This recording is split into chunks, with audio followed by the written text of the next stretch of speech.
My name is Paul Jonna, and I'm a partner with the law firm Lemandry and Jonna, based in San Diego. My wife Rena and I have been married for 15 years, and God has blessed us with 8 beautiful children. We were both 24 when we got married. I just finished my second year of law school, and getting married young and being open to having a big family was by far the best decision that we made. Rena and I grew profoundly in our Catholic faith while we were engaged. We attended a transformative Bible study and a Lenten mission, a powerful Lenten mission on the last 4 things. I was very close with my father, and when he passed away in 2010, God blessed me with mentors and spiritual directors that helped me stay on the right path when it mattered the most, early in my marriage and right as I was beginning my legal career. I started my legal career working at large law firms handling complex, multi-billion-dollar securities class actions. I did that work for a number of years, and it was fascinating, and I really enjoyed it. But at the same time, I saw the deterioration in our culture, and I knew that more lawyers on our side of these issues needed to stand up and get involved in this fight. And a quote that resonated with me at the time is, "All that it takes for the triumph of evil is for good men to do nothing." So I prayed and I spoke to my pastor, and he put me in touch with a Catholic lawyer in town, Charles Lemandry, who had won a number of key religious liberty battles and also had a private practice. And he became a mentor of mine, and for many years we stayed in touch. And eventually a spot opened up at his firm. It just happened to be when I was on a partnership track at a large defense firm. But through the prayer and discernment process, it was a pretty easy decision for me. Even though Chuck told me he'd only guarantee my salary for a year, I had 2 children at the time. But I took that leap of faith back in 2013, and God has blessed the decision more than I could have ever imagined. We've grown the firm, the private practice. We have a thriving private practice handling complex litigation and complex civil trials. And we also devote a significant percentage of our practice to handling high-profile constitutional law and religious liberty cases as special counsel for the Thomas More Society based in Chicago. And by the grace of God, we've had very major wins, including 9 consecutive wins against the state of California, securing important rights for Californians and recovering millions in fees from the government when we beat them. Our victories have included Supreme Court victories, multiple injunctions against the state, school districts, and recoveries against large corporations. With all the crazy things happening in California, you can imagine how busy we are. As young leaders and professionals, a great patron saint to imitate is Saint Jose Maria Escrivá. He was a natural leader. His works contain leadership advice for those who seek to sanctify their work and be leaders in the church and the world. What I'm going to be talking about briefly is some thoughts on Catholic identity in the workplace, the importance of keeping a Catholic presence in the secular culture, and the impact of working in witness for Christ. My perspective is interesting because I began my career, as I said, at large firms where the partners were nice people but very left of center, and the atmosphere was not conservative at all. And now I'm at a firm that has a very kind of opposite culture. So I wanted to share some practical tips for how you can live your faith in a secular environment. It's first just important to keep in mind that we can be bold Catholics and still achieve success in the world. We don't have to hide our faith. We have to trust God, and we can be in the world but not of the world. And so it's possible to achieve worldly success and not be worldly. The key is that we need to be detached. We need to stay humble. And one way to be detached from material things is to be generous with the poor, generous with the church. We have a devotion in our firm to St. Thomas More, the patron saint of lawyers. He was the second most powerful man in England.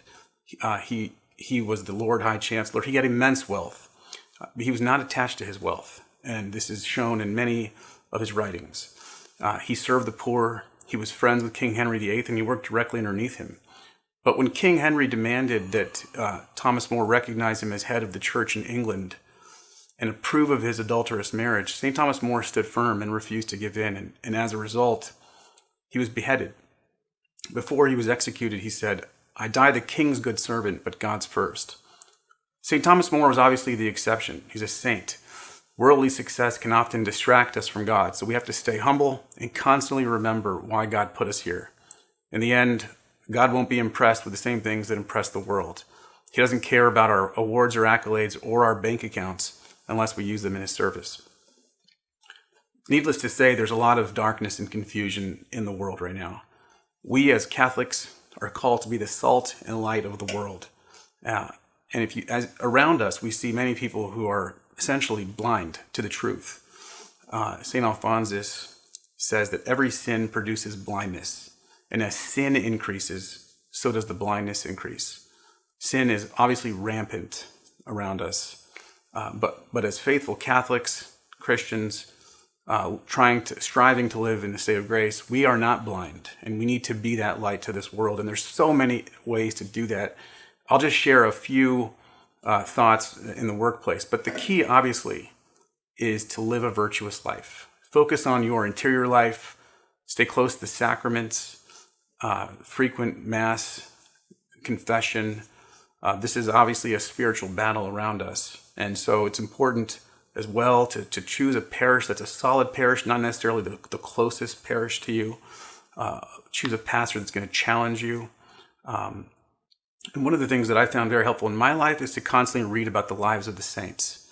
There's so many saints, so many inspiring stories from the lives of the saints. So it's a good daily habit, and obviously regular prayer, ideally in the morning.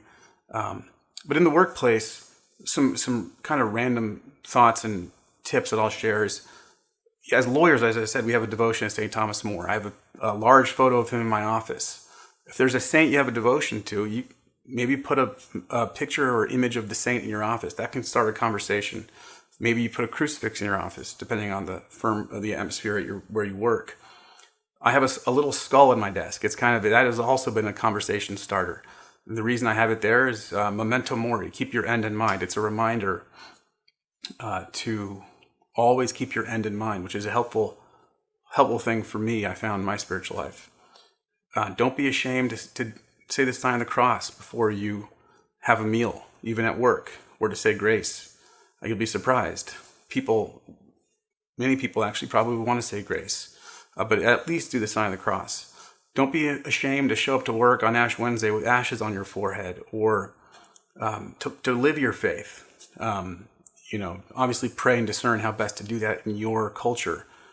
As I said, grow in virtue, be honest, be honorable. Don't laugh at bad jokes, impure jokes. It might be awkward to be the only person not laughing, but that also can send a very powerful message. Don't be afraid to tell your boss or coworkers that you prefer not to do unnecessary work on Sunday. That will also serve as a small witness. And of course, don't easily give in to cancel culture. It's very difficult, especially with the stories that we read about. I remember when I was looking up Chuck Lamandry to work with him, there was lots of negative things said about him. I figured this could be the last job I ever have. If I leave this firm, I'm not sure where I'd be working later. I sort of put that in God's hands, and God made it work. I'm not saying that we need to be reckless, but just don't be too quick to give in to cancel culture. Time, obviously, is precious. We need to make valuable use of our time.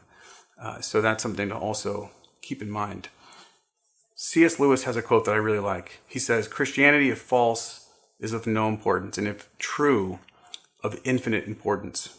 The only thing it cannot be is moderately important." So we know as faithful Catholics that our faith is true, and therefore it's infinitely important. And that has practical consequences for how we live and how we respond in these times. Also, it's important to remember and reflect on why God put you here in this time and place in history. He put us here at this time for a reason. It's important to always ask God why he put you here and what you could do and how you can respond. I'll just end with an inspiring quote by St. Jose Maria Escriva. "Don't let your life be sterile. Be useful. Blaze a trail. Shine forth with the light of your faith and of your love. With your apostolic life, wipe out the slimy and filthy mark left by the impure sowers of hatred, and light up all the ways of the earth with the fire of Christ that you carry in your heart." Thank you. God bless.